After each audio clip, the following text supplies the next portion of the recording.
learned that things happened here that never should have happened. I take that very seriously, and I want to say I am so sorry to the people who were affected. Phony, liar, hypocrite. That's my reaction. She's known about this for 17 years. She's created this culture. I was there from day one. We were all petrified of her. She was not nice. Oh, I'm not supposed to touch you because I go like this, and I'm like, oh, I'm not supposed to touch you. Like, you hear me saying it's right here. See, I'm touching her right now. Okay, let's see. Fantastic. All right. You said I shouldn't touch you. Yeah. You may not be aware of this, but it doesn't cost anything to tarnish a reputation, yet it takes work to build integrity and a legacy. Ellen's long-running program was ultimately canceled as a result of a pretty simple tweet that opened the floodgates for individuals to share their stories of her mean behavior. A former staff member is cited as saying, "It's all just for show." Former workers claimed to media that they had been dismissed for requesting medical leave, going to funerals for family members, and in the case of one, uploading an Instagram story selfie taken in the workplace. The announcement came after the Daily Presenter received months of unfavorable coverage following a July 2020 media article that documented charges of racially insensitivity, sexual harassment, and bullying beneath the curtain, according to interviews with 36 former colleagues. Not all of us who had the chance to watch Ellen Degeneres, a well-known TV personality, can declare with pride that we can remember 70% of the details of how she lost everything. Who's Ellen Degeneres? I'll reveal certain things to you. Born on January 26, 1958, Ellen Lee Degeneres is an American TV personality, actress, comedian, writer, and film producer. Born and raised in Metairie, Louisiana. She is 65 years of age.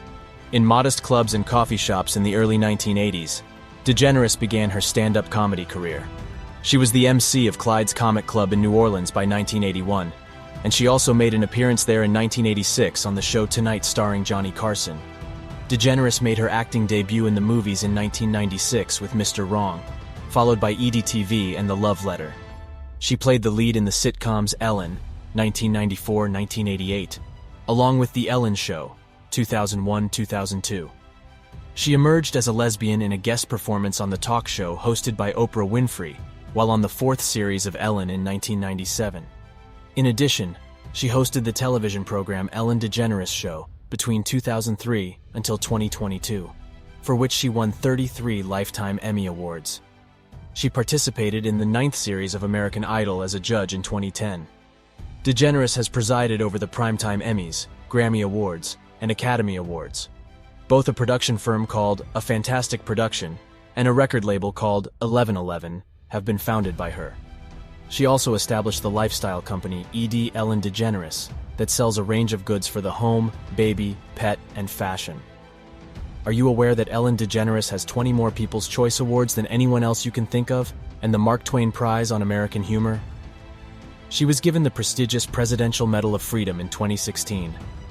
After its founder and namesake Carol Burnett, Degeneres became the first recipient of the Carol Burnett Medal in January 2020 at the Golden Globe Awards for her achievements in television. She was recognized as PETA's Woman for the Year in 2009. Degeneres participated as the Adopt a Turkey Project's campaign ambassador in 2010, encouraging people to create a new tradition through the adoption of a bird of turkey rather than eating one for Thanksgiving. Degeneres was appointed a special advocate on global AIDS awareness in November 2011 by Secretary of State Hillary Clinton. She was ranked second place on the Globe's Pride Power list in 2015 and certified by Forbes to be the world's 50 the most influential woman. She was the 10th most followed individual on Twitter, as well as the 29th most loved user on Instagram on August 2, 2018, with more than 76 million following on Twitter, with 55.8 million following on Instagram. Degeneres and Anne Heche, an actress, entered a romance in 1997 that lasted till August 2000. Degeneres and photographer Alexandra Hedison had a long friendship from 2008 until their breakup in 2004. After their separation was publicly disclosed, the pair made an appearance on the cover of The Advocate. Following the repeal of the same-sex marriage law in California, Degeneres proposed to and then wed her longtime partner Portia de Rossi in August 2008 at their Beverly Hills, California residence, where they also reside with their 4 dogs along with 3 cats. Degeneres called herself a vegan and a big animal lover in the past. She had planned to launch Bocado, a plant-based tapas bar, in the city of Los Angeles. But things didn't work out. DeGeneres said in 2016 that she had added fish onto her diet, and she reaffirmed in her 2018 sketch comedy show Relatable that she had given up being a vegetarian in 2 previous years for no other reason, really. Do you know that when DeGeneres became just 16 years old, Grusendorf, her stepfather, attacked her sexually while pretending that he was checking her breasts for lumps since her mother had breast cancer? DeGeneres revealed herself as a lesbian in 1997.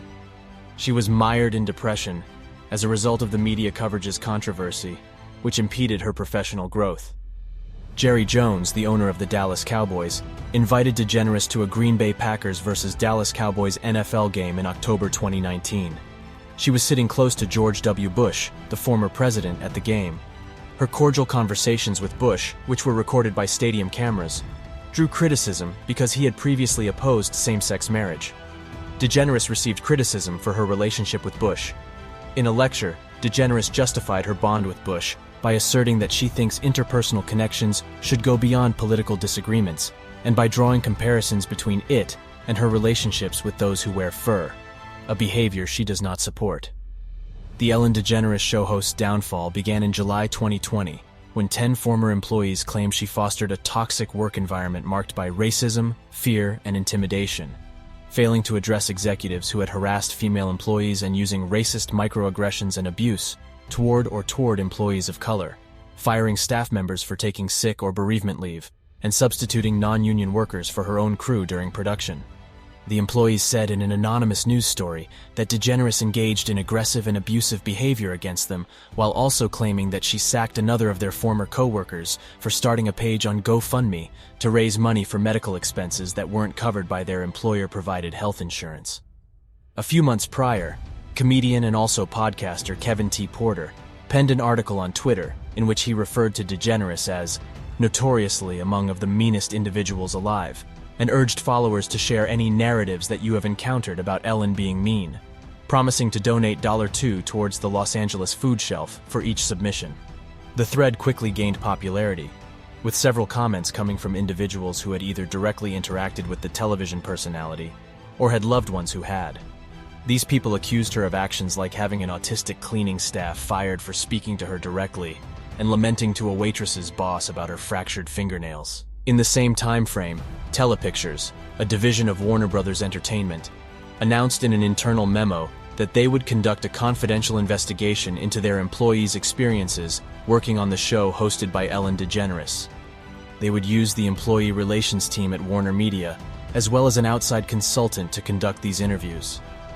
In a letter to her team, DeGeneres accepted responsibility for the atmosphere at the office and vowed to correct the problems while moving ahead.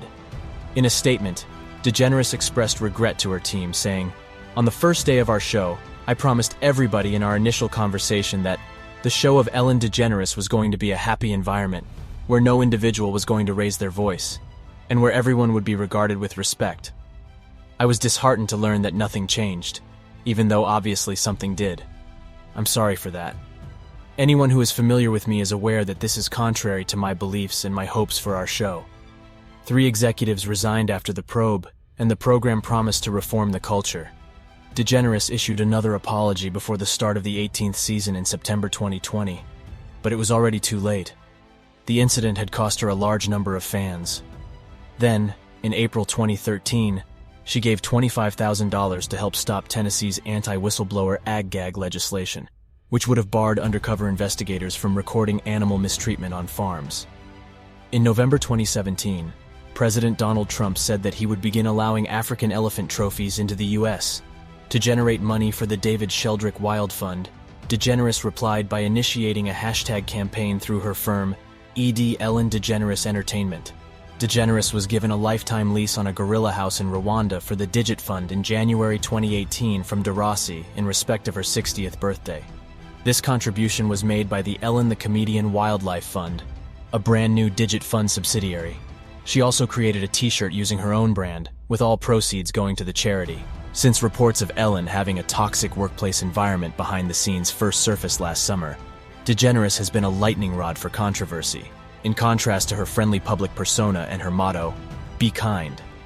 Despite being highly active on social media, the actress seems to be spending a lot more time relaxing at her home in Montecito, California, with her partner Portia de Rossi. For more informative videos on our celebrity secrets, like and subscribe to our channel now. See you in the next video.